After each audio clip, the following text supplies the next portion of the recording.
बराबर 1 मील की जो स्केल का मैप है उसके लिए ऐसी स्केल लाइन बनानी है आपको जिसमें प्राइमरी जो बाट है वो 1000 गज और जो इसका सेकेंडरी बाट है, सेकेंडरी बाट वो कितने का होना चाहिए, 100 गज।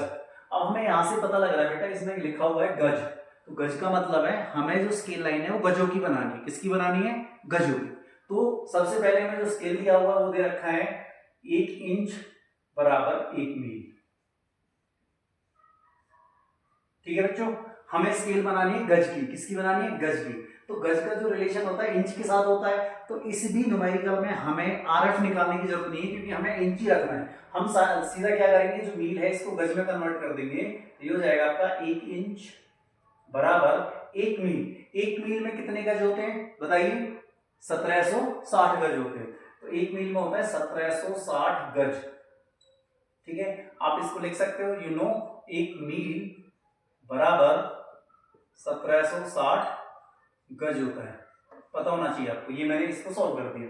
अब हमें एक से, जब स्केल लाइन जो होती है इंचों में जो स्केल लाइन होती है, इंचों में स्केल लाइन की लंबाई 4 इंच से 6 इंच होती है। कितनी होती है, 4 इंच से 6 इंच। तो हम इस एक इंच को किसमें कन्वर्ट कर देंगे, 4 इंच में। और 4 इंच में 1760 गुणा में कितना हो जाएगा, 4।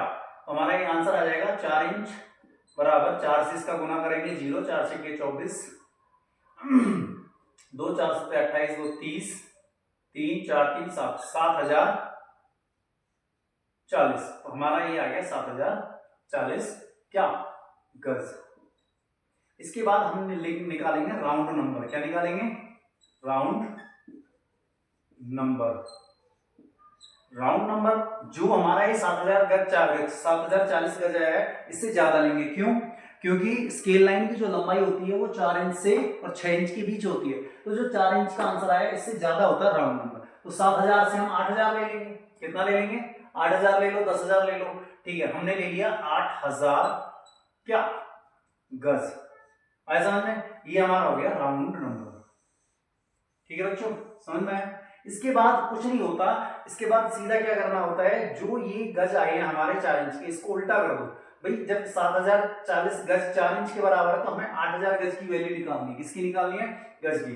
तो देन तब क्या होगा, देन जो 7040 गज की जो यूनिट होती है वो कहां होती है, जमीन पर। ये जमीन का मैप पर होता है, किस पर, मैप पर होता है। बराबर कितने के बराबर होता है, 4 इंच के बराबर। आई बात समझ में। इसके बाद निकालेंगे हम 1 गज का। किसका निकालेंगे, 1 गज जमीन का, सेम वही मैप पर कितना होगा, 1 की वैल्यू निकाल रहे हैं तो 1 का कम हो जाएगा, 4 के बटे में ये जो 7040 है नीचे आ जाएगा 7040। ठीक है बच्चों। उसके बाद हमें निकालना है 8000 की वैल्यू। किसकी निकालनी है, 8000। तो 8000 जो गज होता है हमारा, वो जमीन का सेम वही कर दोगे तो कितना हो जाएगा, 4 बटे में 7040 और गुणा में कितना कर दोगे आप, 8000। 0 से 0। इसका जब आप कैलकुलेशन करोगे तो कितना आंसर आएगा, ये आप इसको तो ये आ गया 4.54 इंच। ठीक है, इतना आ गया। अब हम क्या करेंगे इसका, तो हमारा जो स्केल आया है 4.54 इंच बराबर किसके, 8000 गज के आ गया। कितने के आ गया, 8000 गज। समझ में आया दोस्तों। ये तो बनी हमारी स्केल। क्या बनी, स्केल। अब हमें बनानी है इसकी स्केल लाइन। तो देखो दोस्तों, स्केल लाइन में इसी में आपको बना के दिखा देता हूं एक बार कैसे बनाते हैं स्केल लाइन। तो हमें क्या करना है, 4.54 की जो है आपको एक लाइन ड्रॉ कर लेनी है। ठीक है, इस तरीके से। ये आपका हो गया 4.54 इंच। इस 4.54 इंच में जो आपका फर्स्ट पॉइंट है, इस पे आपको एक एक्यूट एंगल बनाना है, इतना ऐसे इस तरीके से। और जो एक्यूट एंगल आप इतना यहाँ पे जो एंगल बन रहा है वही एंगल आपको इस वाली जगह पे बना देना है, सेम डायरेक्शन में। तो अभी देखो, इसने बोला है 1000 गज के भाग करने हैं। कितने कितने के, 1000 गज के। हमारे पास कितने भाग, 1000 है, 8000। तो 8000 को 1000 भागों में बांटोगे तो 8 भाग करने पड़ेंगे। तो 8 के लिए हमें इसको 7 बार काट लो बराबर बराबर, 1 2 3 4 5 6 7। ऐसे इसको कर देंगे हम 1 2 3 4 5 6 7। तो हमारा क्या होता है, जो पहला भाग होता है उसको लास्ट वाले से डॉट डॉट करके मिलाओ, दूसरे वाले को अगले वाले से, तीसरे वाले को अगले वाले से, उसको उससे अगले वाले से, फिर उससे अगले वाले से, उससे अगले वाले से, और ऐसे करोगे। तो जहां ये आया है ये आपका एक एक भाग हो गया इसका। इस तरीके से आप इसके बांट कर लोगे, हो गया। तो ये जो बांट है यहां हो गया हमारा 0, ये 1000 हुआ, ये हो गया हमारा 2000, ये हो गया हमारा 3000, ये हो गया हमारा 4000, ये हो गया हमारा 5000, और ये हो गया हमारा 6000, और इधर हो गया हमारा 7000 क्या गज। यहाँ गज लिखना पड़ेगा, वापस आओगे तो ये हो गया हमारा 1000।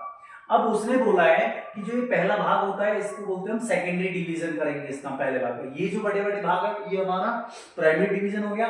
सेकेंडरी डिवीजन में हमें 100-100 के भाग करने हैं। ये 1000 है, आप फिर से यहाँ पे ऐसे एक एंगल बना लो, इसके हमें करने 10 भाग। कितने भाग करने हैं? 10 भाग। तो 10 भाग के लिए आप इसके छोटे छोटे 9 हिस्से कर लो, 1 2 3 4 5 6 7 8 9 जो भी है, और थोड़े छोटे कर लेना, 1 2 3 4 5 6 7 8 9।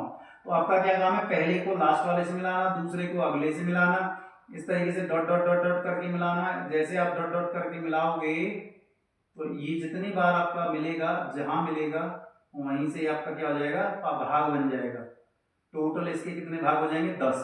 तो आपका एक भाग यहाँ हो गया, एक यहाँ हो गया, एक यहाँ हो गया। और इसको आप थोड़ा सा स्टाइलिश बनाने के लिए एक लाइन थोड़ा ऊपर खींच दो इसमें, ठीक है भाई, और एक लाइन नीचे खींच दो। तो ये आपके कितने भाग हो जाएंगे? सीधे 100-100 के भाग हो जाएंगे। पहला भाग, पहला जो भाग है ये 1000-1000 का है, और जो अगला आपका भाग आ रहा है यहाँ से जो भाग बने छोटे छोटे, ये आपके हो जाएंगे 100-100 के भाग। कितने कितने गज के? 100 गज के। तो जब आप इनको लिखोगे, यहाँ लिखना भी है, ये हो गया 100, उसके बाद हो गया ये 200, कितना हो गया? 200, 300, यहाँ हो गया आपका 400, 500, 600, 700, 800, 900 और 1000। तो इस तरीके से बेटा आपकी ये बनती है स्केल लाइन। तो स्केल का न्यूमेरिकल करने का तरीका इस तरीके से आप इनको सॉल्व कर सकते हैं।